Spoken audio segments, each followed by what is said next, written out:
लेकिन आम चुनाव की तारीखों के ऐलान के बाद पहली बार एनडीए और गठबंधन ने अपनी ताकत दिखाई है। आंध्र प्रदेश में प्रधानमंत्री नरेंद्र मोदी ने हुंकार भरी तो मुंबई में एक मंच पर जुटे इंडिया गठबंधन के दिग्गज और वो भी शुरू हो गए और महासमर के अभियान की ये जो पूरी कहानी है, आइए आपको बताते हैं।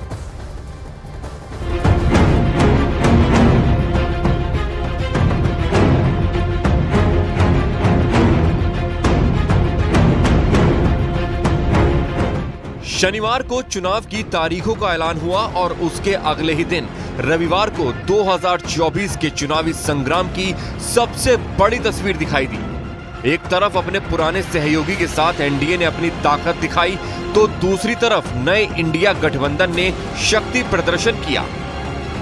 प्रधानमंत्री दक्षिण के चुनावी दौरे पर हैं और रविवार को उन्होंने आंध्र प्रदेश के पलनाडु में रैली की। पीएम ने यहां से एनडीए की ताकत का एहसास कराया। मंच पर तेलुगु देशम पार्टी के चंद्रबाबू नायडू और जन सेवा पार्टी के पवन कल्याण भी मौजूद रहे। प्रधानमंत्री ने यहां से लोकसभा चुनावों के साथ ही आंध्र प्रदेश विधानसभा चुनाव के लिए हुंकार भरी। एनडीए का लक्ष्य बताया तो विपक्ष को आईना दिखाया।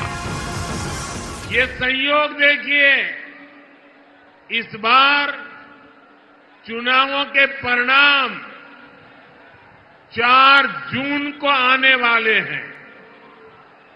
अब पूरा देश कह रहा है 4 जून को 400 पार।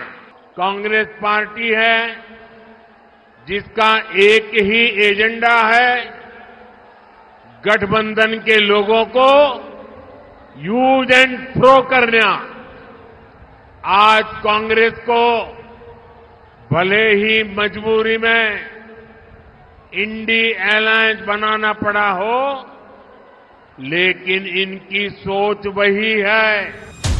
आंध्र प्रदेश में प्रधानमंत्री गठबंधन धर्म पर कांग्रेस के एजेंडे को उजागर कर रहे थे तो वहां से करीब 950 किलोमीटर दूर मुंबई में इंडिया गठबंधन अपने चुनावी एजेंडे का ताल ठोक रहा था।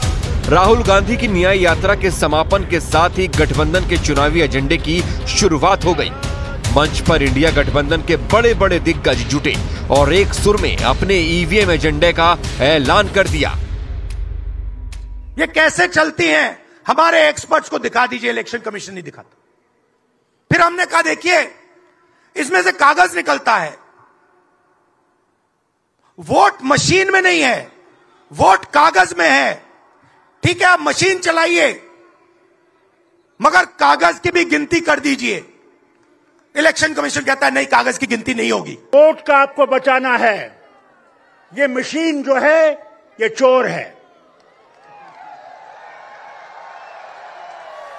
मेहरबानी करके उस मशीन को देखिएगा। जब आप अपना बटन दबाएं, जो कागज वहां से लिखेगा वो देखिए कि आपका वोट उसमें है या दूसरा वोट गया है। चुनाव का वक्त है, हर दल अपनी ताकत झोंक रहे हैं और बयानों पर बयान हो रहे हैं, लेकिन बयानों के बाद बयानों पर घमासान ना हो तो चुनावी संग्राम कैसा? और इस बार भी वही हुआ। मुंबई में राहुल ने शक्ति से लड़ाई का बयान दिया तो बीजेपी ने उसे चुनावी हथियार बनाने में जरा भी वक्त नहीं लगाया और राहुल गांधी पर हिंदुओं और महिलाओं के अपमान का आरोप लगा दिया।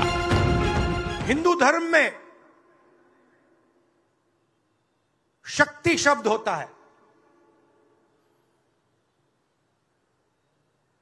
हम शक्ति से लड़ रहे हैं, एक शक्ति से लड़ रहे हैं। राहुल गांधी जी पता नहीं किस प्रकार के बयान देते हैं और कांग्रेस पार्टी और उनके बयानों से, राहुल गांधी जी के बयानों से ये स्पष्ट हो जाता है कि वो जनता जनार्दन पर ना तो विश्वास रखते हैं और उनका अपमान करने के लिए किसी भी हद तक जा सकते हैं।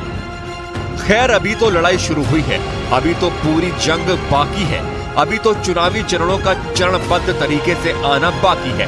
वक्त जैसे जैसे आगे बढ़ेगा, मौसम की तपिश बढ़ेगी और साथ ही बढ़ेगी बयानों की तल्खी भी।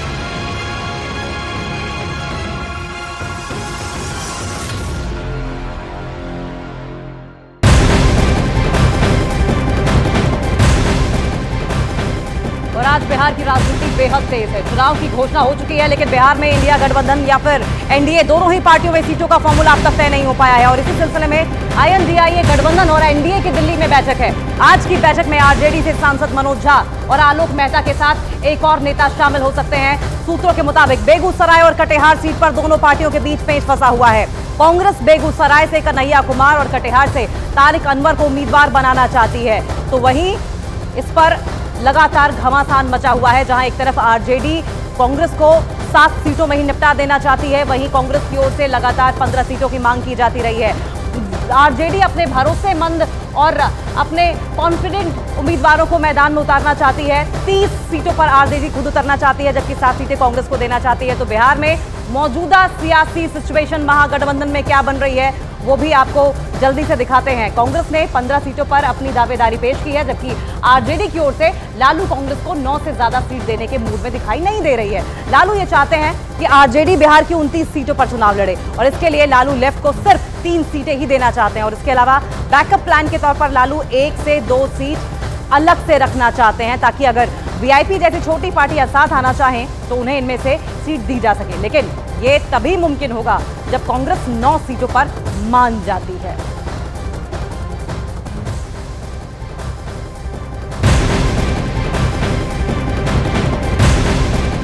और बिहार की सियासत से जुड़ी इस वक्त की एक और ब्रेकिंग न्यूज सामने आ रही है। एनडीए के सहयोगियों पर इंडिया गठबंधन की नजर है।